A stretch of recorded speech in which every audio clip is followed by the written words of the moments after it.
खुलुमबाय लोगोफोर, नोंथांमोनखौ डियार ब्रह्म चेनेलाव आरो फिन खेबसेबाव बयखौबो बरायनाय बावहरबाय। आं दिनै नोंथांमोननि सिगाङाव आरोबाव माखासे खौरां लानानै फैबावलायबाय। आसा खालामो नोंथांमोनहा खौरांखौ नायनानै मोजां मोनगोन। आरो नोंथांमोनहा बेबादिनो सानफ्रोमबोनि खौरांनि आपडेट मोनबाय थानो थाखाय चेनेलखौ साबस्क्राइब खालामनानै लादो आरो खौरांखौ नायनानै मोजां मोनोब्ला अन्नानै लाइक, शेयार आरो कमेन्टबो खालामनानै होलांब्लानो जाबाय। दिनैनि गिबि खौराङावनो दङ BPF आरो UPPL आ 2025 मायथाइयाव जानो गोनां BTC बिसायख'थिनि थाखाय जाथावना गोरोबथानि सायाव सावरायदों। BPF आरो UPPL आ BTC बिसायख'थिनि सायाव जाथावना गोरोबथानि सायाव सावरायगासिनो। मोनसे मख'जाथाव जाथायाव BTRआव BPF आरो UPPL नि मोननै ओनसोलारि राजखान्थि हान्जाफोरा फैगौ बोसोरनि मार्च एबा एप्रिलाव जानो गोनां BTC बिसायख'थिनि थाखाय गोरोबथा खालामनो थाखाय सावरायगासिनो दं। BPFनि गाहाय हाग्रामा महिलारीआ सावरायनायखौ रोखा खालामनानै बुङो दि BPFनि 3 आरो UPPLनि 6 दैदेनगिरिफोरा मोनसे जाथावना बाहागोदारिनि सायाव सावरायगासिनो दं। गुबुन गुबुन दोलोफोरा गावसोरनि बिसायख'थिजों सोमोन्दो गोनां हाबाफारिफोरखौ गोख्रोंसिन खालामनायनि उनाव बे आगानखौ लानाय जादों। मख'जाथाव दि बारग' गाहाय मावफुंगिरि सोद्रोमा हाग्रामा महिलारीनि दैदेननायाव BPFआ UPPL BJP गोरोबथाखौ सिफायनानै मुंदांखा जाबोगासिनो थानायखौ नुनो मोनो। मोनसे मख'जाथाव जाहोन BJPनि दैदेनगिरि उइलियाम नार्जारिया गावनि गोबां मददगिरिफोरजों लोगोसे BPFआव हाबफैयो। बेनि अनगायैबो UPPL, BJP आरो गणसुरक्षा पार्टीनि सा 3699 सुबुंफोरा मावख'आरि महरै BPFआव हाबदोंमोन, जाय बिनि थाथायखौ आरोबाव गोख्रों खालामदोंमोन। भारतारि संबिजिरनि 6थि फारिलाइनि सिङाव गायसनजानाय बड'लेण्ड टेरिटरियेल काउन्सिलआ ओनसोलखौ खुंनायाव गोनांथार बिफाव लायो। जेरै जेरै बिसायख'थिया खाथि सौफैदों, एसेबांनो BPF आरो UPPLनि गेजेराव बे जाथावना गोरोबथाया ओनसोलनि राजखान्थियारि फोथाराव गोबाङैनो गोहोम खोख्लैनो हागौ होनना खौराङाव मिथिनो मोननाय जादों। नैथि खौराङाव दङ STF आसामआ ड्राग्स फालांगिरिजों लोगोसे हेर'इनखौ बोखांदों। मैया मोनसे मख'जाथाव अपारेसनाव आसामनि स्पेशेल टास्क फर्सआ गुवाहाटीनि पानबाजार ओनसोलाव मोनसे ड्राग फालांगिरिखौ हमदोंमोन आरो गोबां बिबांनि आयेन बेरेखा फेग्रा मुवा जब्द खालामदोंमोन। बे सिग्रोमनायाव 29 ग्राम गिलिरनि सन्देह गोनां हेर'इननि मोन 21 सिजफोर मोननो हादोंमोन। दायनिगिरि आरिफुल आलीआ दा जोबथेसालियाव दं आरो नायबिजिरनाया सोलिगासिनो दं। बे अपारेसनआ ओनसोलाव फेग्रा मुवाजों सोमोन्दो गोनां दायफोरखौ होबथानो थाखाय आयेन बाहायग्राफोरनि सोलिबाय थानाय नाजानायखौ नोजोर होयो। बावैसो सान सिगां हेर'इननि 153 सिसिफोरजों लोगोसे 3 सुबुंफोरखौ खानाय जादोंमोन। थामथि खौराङाव दङ मानगोनां मावफुं सोद्रोमा डक्टर निलुत सरगयारिआ चिरांनि बासुगाव प्रेस क्लाबखौ बेखेवना होदों। समाज बिजोंनि गेजेरजों मिथिनो मोननाय बायदियैब्ला मानगोनां मावफुं सोद्रोमा डक्टर निलुत सरगयारिआ मैया चिरांनि बासुगाव प्रेस क्लाबखौ बेखेवना होयो। बे राहाया गाहाय मावफुं सोद्रोमा श्री प्रमद बर'नि दैदेननायाव खौरां बिजों आरो खौरां बिजोंखौ मदद होनो BTR सरकारनि रादाय होनायखौ रोखा खालामो। मुंदांखा खौरांगिरि आरो MCLA श्री सायखं बसुमतारिया बे हाबाफारियाव बाहागो लादोंमोन।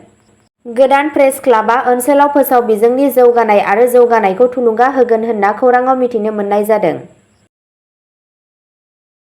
ब्रैथि खौराङाव दङ आसामनि chief minister doctor Himanta Biswa शर्माया नोगोरनि बिथायारि सानज'थाय आरो सावस्रि जोथोनखौ बांहोनानै बङाइगावआव मोननै गाहाय मावथांखिफोरखौ बेखेवदों।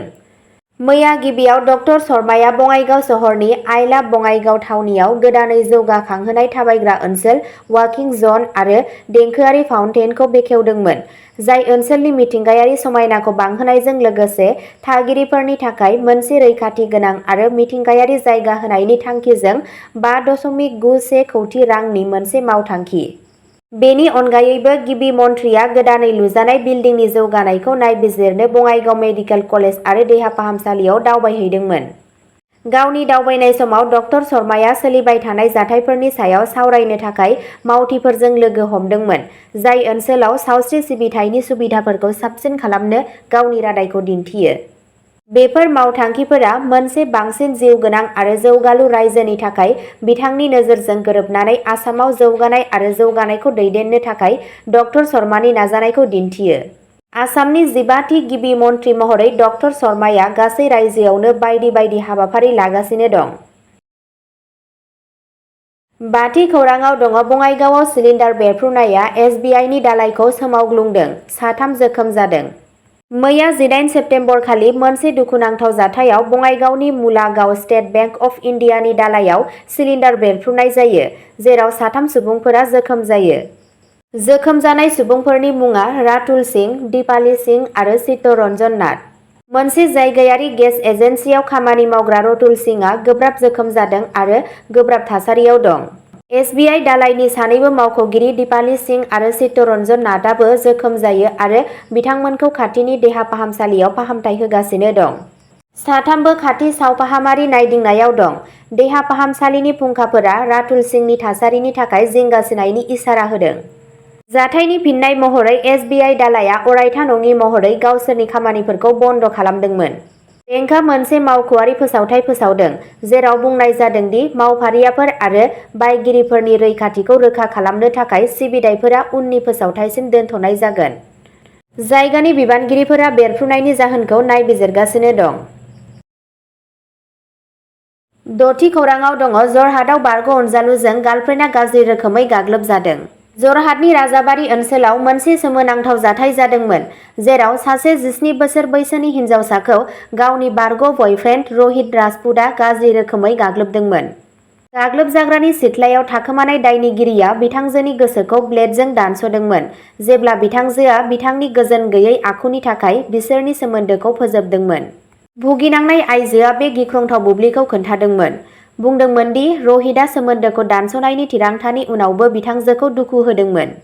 हिनजावसानि बिमादैया रहितखौ न'नि साखाथियाव नुदोंमोन आरो बिखौ ओंखारलांनो थिनदोंमोन, नाथाय बिथाङा नेवसिगारदोंमोन।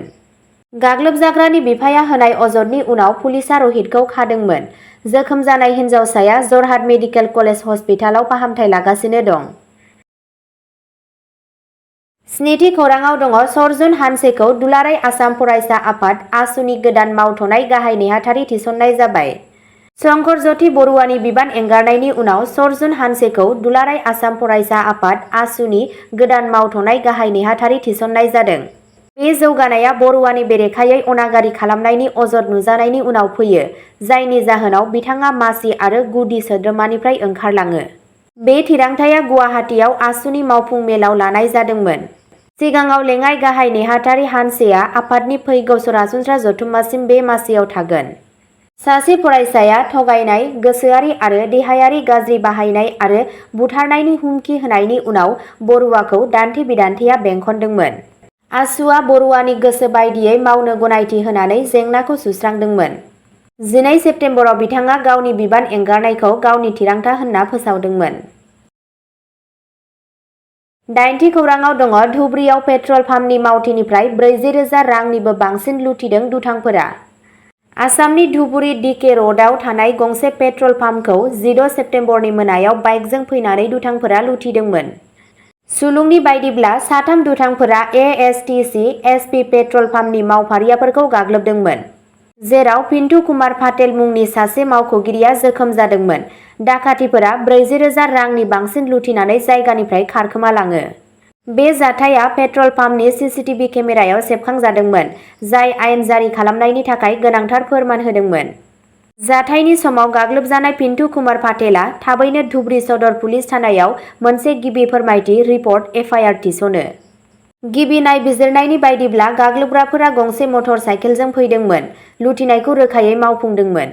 बुथुमनाय फोरमाननि सायाव गोख्रैयै खामानि मावनानै धुबुरी पुलिसआ बे जाथायनि आन्दोआव थानायनि सन्देह गोनां 3 सुबुंफोरखौ खादोंमोन। सन्देह गोनां सुबुंफोरखौ धुबुरीनि थागिरि सनजीब दास, सद्दाम हुसैन आरो जकारिया शेख होनना सिनायथि होदों। सद्दाम हुसैनआ भसानिरसार ओनसोलनि, जकारिया शेखआ सालाकुरा पार्ट 4 नि आरो सनजीब दासआ जगमाया घाटनि। पुलिसआ आथिखालाव गाग्लोबनायनि उननि थांखिफोरखौ मिथिनो आरो 3निबो सिगांनि दाय गोनां रेबगान्थिफोर दं ना गैया बेखौ थि खालामनो थाखाय जाथायनि सायाव गोथौवै नायबिजिरगासिनो। अब्ला दिनैनि खौराङा एसेनोसै।